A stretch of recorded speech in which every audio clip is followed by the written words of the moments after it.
பொங்கலை முன்னிட்டு வெளியான பராசக்தி படத்தை சுற்றி இவ்வளோ விஷயங்கள் நடந்திருக்கா அப்படின்ற மாதிரி இன்னைக்கு ஷோவில் ஆச்சரியப்படுற மாதிரி ஏகப்பட்ட விஷயங்களை பற்றி பேச போகிறோம். வாங்க ஷோக்குள்ள போகலாம். சூரரை போற்று அப்படின்ற ஒரு வெற்றி படத்துக்கு அப்புறமா எந்த காம்போ சூர்யா சுதா கொங்கரா இவங்க ரெண்டு பேருமே புறநானூறு அப்படின்ற படத்தில் இணையலாம் அப்படின்ற மாதிரி பேசி வச்சுருந்தாங்க. ஆனால் ஒரு சில காரணங்களால் இந்த கூட்டணி அப்படியே பிரிஞ்சு போயிடுச்சுப்பா. இதில் சுதா கொங்கராவுக்கும் சூர்யாவுக்கும் பல பிரச்சனை இருக்குப்பா. ஸோ வாக்குவாதம்லாம் ஏற்பட்டது, பல சண்டை ஏற்பட்டது, அவங்களாம் பிரிஞ்சு போயிட்டாங்க அப்படின்ற மாதிரி நிறைய விஷயங்கள் நம்ம கேள்விப்பட்டோம். இதெல்லாம் உண்மையா பொய்யா அப்படின்ற ஆராய்ச்சி எல்லாம் தாண்டி இப்போ மறுபடியும் சூர்யாவும் சுதா கொங்கராவும் இணைய போறாங்களா அப்படின்ற டாக் தான் இப்போ ஃபுல்லா சினிமா வட்டாரத்தில் இருக்கு. சூரரை போற்று காம்போ மறுபடியும் இணைய போறதை யோசிச்சு ரசிகர்கள் எல்லாம் சந்தோஷமா இருந்தாங்கன்னு சொல்லும் போது ஏதோ ட்விஸ்ட் இருக்கே அப்படின்னு நீங்க யோசிச்சா இருக்கு, ஆனா இல்ல. அப்படிதான் இந்த புறநானூறு அப்படின்ற ப்ராஜெக்ட் அப்புறமா சுதா கொங்கரா நிறைய ஹீரோஸை அப்ரோச் பண்ணியிருந்தாங்க. ஆனா கடைசியா சிவகார்த்திகேயன் அதுக்குள்ள வந்தாரு. ஸோ இந்த புறநானூறு அப்படின்றது பராசக்தி அப்படின்னு மாத்தி இந்த பராசக்தி படமும் இன்னைக்கு ஒரு வெற்றி படமா மாறிடுச்சு. அப்படி இருக்க சூர்யா கண்டென்ட்டுக்கு வருவோம். ஏன்னா சூர்யா பார்த்தீங்கன்னா அவருடைய 48வது படம் பார்த்தீங்கன்னா தெலுங்கு டைரக்டர் அப்படி இப்படின்னு சொல்லி நடிக்கிறாரு. சரி, இதெல்லாம் இருந்தா கூட அவருடைய 49வது படமா சுதா கொங்கரா அவங்க வந்து எடுக்கலாம் அப்படின்னு சொல்லப்படுது. ஆனா இந்த 49வது படம் கூட நம்ம பாண்டிராஜ் டைரக்டர் இருக்காருல்ல, அவரோட வந்து அவர் நடிக்க போறாரு அப்படின்ற மாதிரி ஒரு பேச்சு இருந்தது. ஸோ கூடிய சீக்கிரம் அந்த 49வது படத்தை சுதா கொங்கரா இயக்குவாங்களா இல்ல பாண்டிராஜ் இயக்குவாரா அப்படின்றத பொறுத்து இருந்து தான் பார்க்கணும். சிவகார்த்திகேயன் அவர்களுடைய பராசக்தி படத்தை பத்தி நம்ம பேசிட்டு இருக்கும்போது இன்னொரு முக்கியமான விஷயம் என் மைண்டுக்கு வருது. என்ன அப்படின்னா, நம்ம சிவகார்த்திகேயன் அவர்கள் பார்த்தீங்கன்னா போன வருஷமே நம்ம வண்டலூர் உயிரியல் பூங்கா இருக்குல்ல, அந்த வண்டலூர் உயிரியல் பூங்காவில் ஒரு சிங்கம் புலியை வந்து தத்தெடுத்தாராம். யார்? நடிகர் சிங்கம் புலியா? ஏன்ப்பா சும்மா இருங்கப்பா, ஒரு சிங்கம் ஒரு புலி அதை வந்து தத்தெடுத்தாரு அப்படின்றது போன வருஷ கதை. இப்போ என்னன்னா பிரகிருதி அப்படின்ற ஒரு யானை, இந்த யானையை பார்த்தீங்கன்னா நம்ம சிவகார்த்திகேயன் அவர்கள் 6 மாத காலத்துக்கு வந்து இவர் தத்தெடுத்திருக்காருன்றது குறிப்பிடத்தக்கது. ஸோ நீங்களும் தத்தெடுக்கலாம். அது என்ன அப்படின்றது கூகுளுக்கு போனீங்கன்னா அந்த வெப்சைட் வரும். அந்த வெப்சைட்ல நீங்க கிளிக் பண்ணி நீ யார் வேணா தத்தெடுக்கலாம். அப்படி யாராவது தத்தெடுக்கிறாங்க அப்படி சொன்னா நடிகர்கள் மட்டும் தத்தெடுக்கணும் அப்படின்ற அவசியம் இல்லை. பல பிரைவேட் கம்பெனி ஆகட்டும், ஒரு சில நிறுவனங்கள் ஆகட்டும், யார் வேணா வந்து தத்தெடுக்கலாம். அப்படி தத்தெடுக்கும் போது 80G அப்படின்ற பிரிவுபடி டாக்ஸ் எக்ஸம்ஷன் அவங்களுக்கு கிடைக்கும். ஸோ அதனால தான் சிவகார்த்திகேயன் தத்தெடுத்தாரா அப்படின்னு கேட்டால் நான் அதுக்கெல்லாம் பதில் சொல்ல மாட்டேன். போன வருஷமும் தத்தெடுத்தாரு, இந்த வருஷமும் தத்தெடுத்தாரு அப்படின்றது தான் இப்போதைக்கு கண்டென்ட்.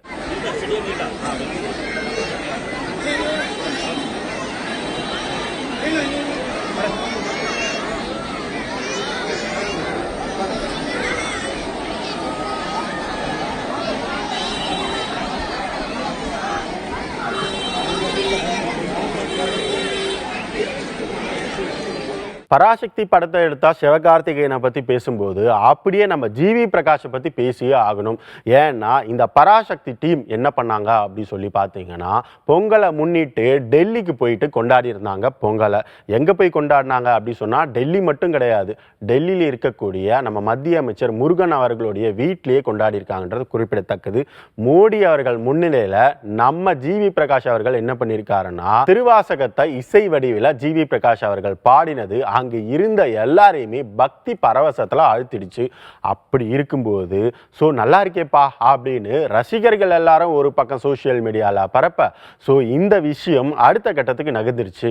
நம்ம ஜிவி பிரகாஷ் அவங்களுடைய அஃபிஷியல் யூடியூப் பேஜ்ல பார்த்தீங்கன்னா, அதாவது நாளைக்கு இந்த பாட்டோடைய முழு வடிவம் வரப்போகுது. இந்த திருவாசகம் பாடலோடைய முழு வடிவம் மட்டும் இல்லாம இது ஒரு ஆல்பமா ஒவ்வொரு பாடலா அவருடைய அஃபிஷியல் பேஜ் உணர்வுகளால இணையக்கூடிய 2 விஷயம் இருக்கு. ஒன்று என்ன அப்படி சொல்லி பார்த்தீங்கன்னா, February 14 எல்லாருக்கும் ஞாபகம் வருதுல்ல. February 14 அப்படின்னு சொன்னா உங்க எல்லாருக்கும் ஞாபகம் வருதுன்னா லவ். ஓகே, ஸோ ஒரு விஷயம் காதல். February 14 சொன்னா உங்க எல்லாருக்குமே யாருப்பா அது, சும்மா இருப்பா. ஸோ February 14 லவ் மட்டும் தான் ஞாபகம் வரணும். ஏன்னா இது வரைக்குமே அஃபிஷியலாக எந்த இன்ஃபர்மேஷனும் வராதனால அதெல்லாம் நம்ம சொல்லக்கூடாது. அப்படி இருக்கும்போது அடுத்த விஷயம் என்ன? சினிமா. எஸ், இந்த சினிமா அப்படின்றத மொழியை கடந்த ஒரு உணர்வை நமக்கு கொடுக்கக்கூடியும்.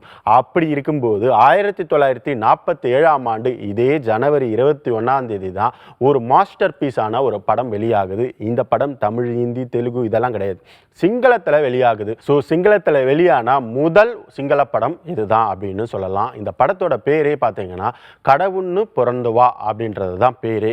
அதாவது நாம் ஒரு ப்ராமிஸ் கொடுப்போம், வாக்குறுதி கொடுப்போம். அந்த வாக்குறுதியை மீறும்போது எந்த மாதிரியான விஷயங்கள், அந்த வார்த்தைக்கான அர்த்தம் தான் கடவுன்னு பிறந்து வா அப்படின்றது சிங்களத்தில். ஸோ இதில் இன்னொரு ஸ்பெஷலான ஒரு விஷயம் இருக்குது. என்ன அப்படி சொல்லி கேட்டிங்கன்னா, இந்த படத்தை எழுதி இயக்குனது ஜெயமன்னே. இன்னொரு ஸ்பெஷலான விஷயம் இருக்குன்னு சொன்னால, அது என்ன அப்படி சொல்லி கேட்டிங்கன்னா, SM நாயகம் தான் இந்த படத்தை தயாரித்தார். அதில் என்னப்பா ஸ்பெஷல் அப்படின்னா, சிங்களத்தில் தான் இந்த படம் எடுக்கப்பட்டாலும் இந்த படம் முழுக்க முழுக்க மதுரையில் தான் ஷூட் செய்யப்பட்டது.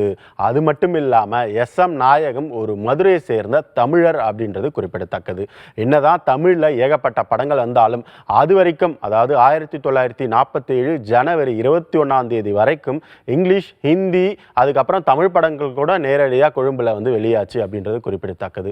அப்படி இருக்கும்போது முதல் சிங்கள படமாக இந்த கடவுன்னு பிறந்து வா படம் பார்த்தீங்கன்னா வெளியாச்சு. ஸோ இதுவே மிகப்பெரிய சாதனை அப்படின்னு சொல்லாமல் ஒரு தமிழருக்கு கிடைத்த சாதனை அப்படின்னு கூட நம்ம சொல்லலாம். The good deeds party club வழங்கக்கூடிய அப்சரா செட்டி சார்பா, அதாவது bhajan and Sufi clubbing party. So இந்த ஒரு ஃபெஸ்டிவலை ரொம்பவே சிறப்பாக இப்போ ரீசெண்டாக நடந்திருக்கு.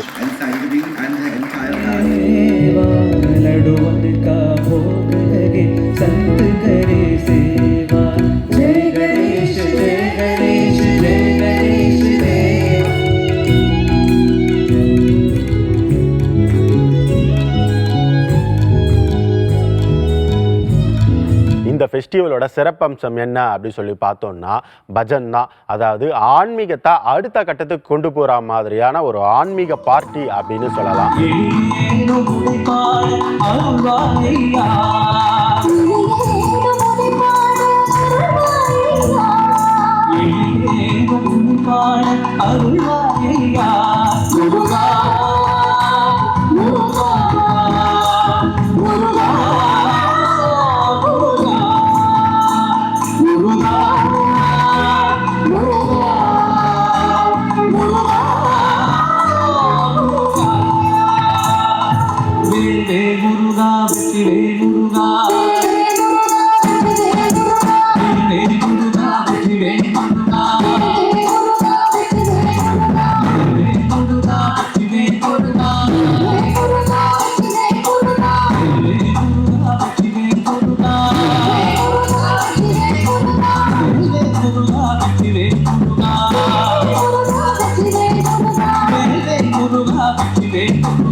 நம்ம ஜிவி பிரகாஷ் அவர்கள் எப்படி திருவாசகத்தை பாடி பக்தி பரவசமாக்குனாரோ அதே பாணியில் ஃபிலிம்ஃபேர் விருது வாங்கின நம்ம சாய் விக்னேஷ், சைந்தவி இவங்க 2 பேருமே இணைந்து பாடியிருந்த வராக ரூபம் பாடல் தான்.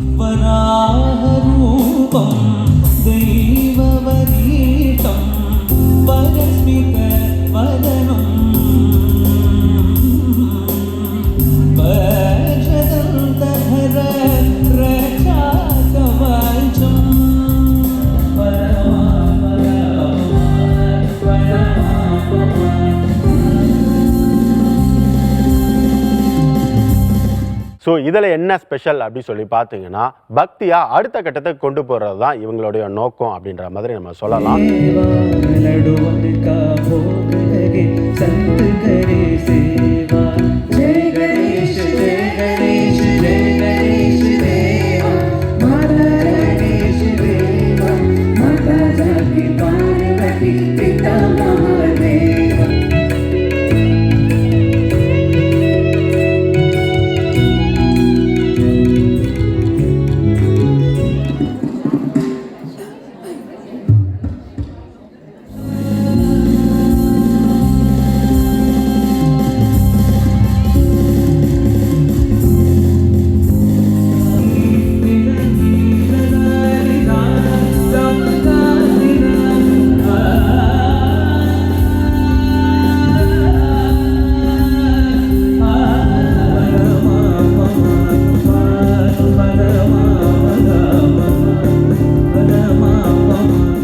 ஸோ மிகப்பெரிய ஒரு 5 ஸ்டார் ஹோட்டலில் இந்த கான்சர்ட் நடந்ததுன்றது குறிப்பிடத்தக்கது.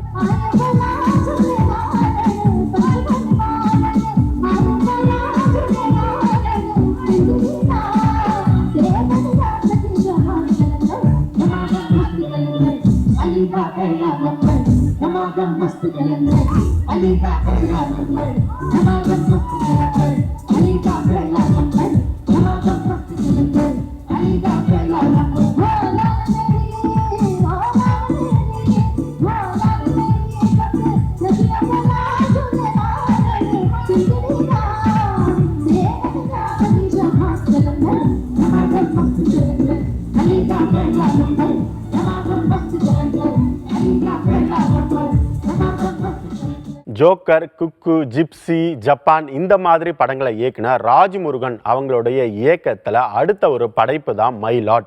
இந்த மைலாட் படத்தில் நம்ம சசிகுமார் அவர்கள் ஹீரோவாக நடிக்கிறாங்க. அதுக்கப்புறம் கன்னடத்தை சேர்ந்த சைத்ரா ஹீரோனா இருக்காங்க. இது தாண்டி ஜெயபிரகாஷ்னு பல நடிகர்கள் இந்த படத்தில் இருக்காங்கன்றது குறிப்பிடத்தக்கது. ராஜ்முருகன் அவர்களுக்கு ஜப்பான் படம் கை கொடுக்கல. ஆனால் இவருடைய முந்தின படைப்பான ஜோக்கர் ஆகட்டும், குக்கு ஆகட்டும், ஜிப்சி ஆகட்டும் இந்த மாதிரி படங்கள் எல்லாமே ஒரு மிகப்பெரிய தாக்கத்தை உண்டாக்குச்சு அப்படின்றது மாற்று கருத்து இல்லை. ஸோ அதே பாணியில தான் இந்த மைலாட் படமும் உருவாக்கிட்டு இருக்கு. ஏன்னா 1, 2 இல்லை, பல உண்மையான சம்பவங்களை மையமாக கொண்டு தான் இந்த மைலாட் படம் உருவாகுது. அப்படி இருக்கும்போது நம்ம சசிகுமார் அவர்களும் பார்த்தீங்கன்னா ரொம்ப அழுத்தமான கதையம்சத்தை கொண்ட ஒரு படங்களில் தான் நடிச்சுட்டு வந்துட்டு இருக்காரு. டூரிஸ்ட் ஃபேமிலி, அதுக்கப்புறம் அயோத்தி, இந்த மாதிரி பல படங்கள் சொல்லிக்கிட்டே போகலாம். அந்த வகையில் இந்த மைலாட் படமும் ஒரு மிகப்பெரிய இம்பாக்டை கிரியேட் பண்ண காத்துக்கிட்டு இருக்கு. அது மட்டும் இல்லாமல் இது பல உண்மை சம்பவங்கள் அப்படின்னு சொன்னா இல்லையா. ஸோ எடுத்துக்காட்டாக சொல்லணும் அப்படின்னு சொல்லி பார்த்தீங்கன்னா தூத்துக்குடி துப்பாக்கிச்சூடு, அதுக்கப்புறம் சிறுநீரக திருட்டு, அதுக்கப்புறம் ஆதார் அட்டை பிரச்சனை, இந்த மாதிரி சொல்லிக்கிட்டே போகலாம். இந்த மாதிரி பல உண்மையான சம்பவங்களை மையமாக கொண்டு உருவாகிற ஒரு படம் தான் மைலாட். இந்த படம் பார்த்தீங்கன்னா இப்போ ரீசெண்டாக டீசர் கூட வெளியிட்டிருந்தாங்கிறது குறிப்பிடத்தக்கது. கூடிய சீக்கிரம் இந்த படத்தை சார்ந்த அஃபிஷியல் அப்டேட், அதாவது எப்போ ரிலீஸ் ஆகும் மேற்கொண்ட அப்டேட்ஸ் எல்லாம் நான் தெரிவிக்கிறேன். பராசக்தி படம் மட்டும் கிடையாது, பக்தி பரவசமா இன்னும் ஏகப்பட்ட விஷயங்களை பற்றி பார்த்தோம் இல்லையா.